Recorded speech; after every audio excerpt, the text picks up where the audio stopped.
Welcome back. Last time on the deep dive, we looked at Jesus' supremacy, over the angels. But hmm today, the sources take a really interesting turn. They really do. We're shifting from that kind of cosmic divine authority down to something much more grounded. Yeah, grounded is the word. Into the necessity of him becoming human, flesh and blood. Exactly. And the material today really gives us two main things to chew on. First, there's a pretty stark warning. Okay. And second, it digs deep into the why. Why this human incarnation was, well, absolutely essential for his mission. All right, let's start with that warning then. It sounds urgent. The sources say we must pay more careful attention lest we drift away. That image, drifting away. It's powerful, isn't it? Like a boat just cut loose from its moorings. It suggests, that just standing still spiritually isn't really an option. You drift. So complacency is the danger here. Precisely. And the sources contrast the old way with the new way to really drive this home. The two covenants. Exactly. The law, the old covenant, which came through angels, it was firm, very firm. Every violation had a consequence, a just penalty. Okay, so that was serious enough.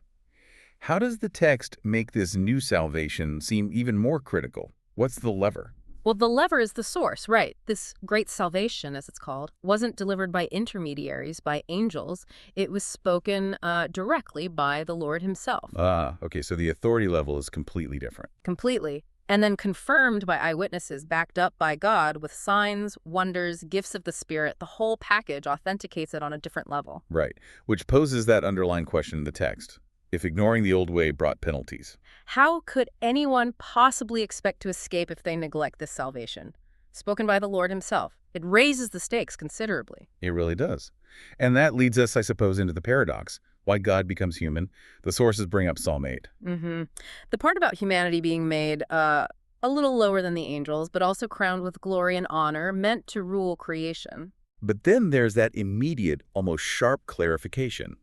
The text says, as it is, we do not yet see everything subject to him, meaning to humanity. Right, there's the gap. Humanity was given this task, this dominion, but, well, we failed to fully realize it. Things aren't all neatly under human control as intended. Okay, so if humanity dropped the ball, why did the Son have to step down into that same lower than the angels position? Why join the seeming failure? Because that was the only way through it. To fix it, almost. He had to be made for a little while lower than the angels. It wasn't about being lesser, really, but about taking on human limitations, our actual nature. Taking on flesh and blood. Yes, specifically the text says, because of the suffering of death. That vulnerability facing death as a human was the specific path chosen. So embracing the limitation was the key to overcoming it. Exactly. That was the means to achieve the true glory and honor, allowing him, crucially, to taste death for everyone. It had to be experienced from the inside. Okay, so the incarnation wasn't just putting on a costume, it was the actual mechanism. Let's shift then to the purpose. Why did he need to be like his brothers in every respect? What did that achieve? Well, the sources point to two sort of major outcomes. First, almost like a military victory.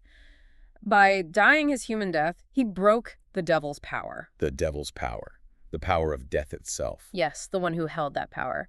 By submitting to death, Jesus effectively disarmed him, rendered that power ineffective. And this directly impacts those held captive by the fear of death their whole lives. Okay, but hang on. How does breaking the devil's power over death really change our day-to-day experience? Yeah. People still fear death, people still suffer.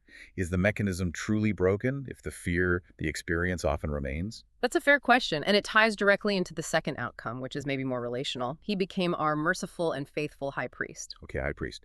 Connecting God and humanity. Right. And the reason he qualifies, the absolute key detail, is because he himself has suffered when tempted. He gets it. He didn't just watch us struggle. He went through it. Hunger, pain, temptation, all of it. So the shared suffering isn't just for solidarity, it's functional. It's what makes him able to help. That's exactly what the text says. Because he suffered through temptation, he is now able to help those who are being tempted. That shared experience is the foundation of his effectiveness as our high priest. Wow. So wrapping this up for you listening, the core message here seems to be that this great salvation isn't distant. It's rooted deeply in Jesus' willingness to fully embrace human struggle, human vulnerability. He wasn't just God decreeing things, he lived it. Lived it completely, which proves he's not only fully God, but also, fully equipped to understand and represent us. Fully God and fully human. And maybe here's a final thought to really mull over. The sources make a point of saying he didn't come to help angels. He took hold of the descendants of Abraham, humans.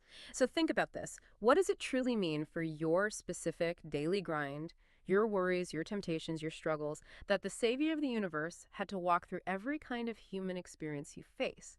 What does that shared reality actually mean for you today?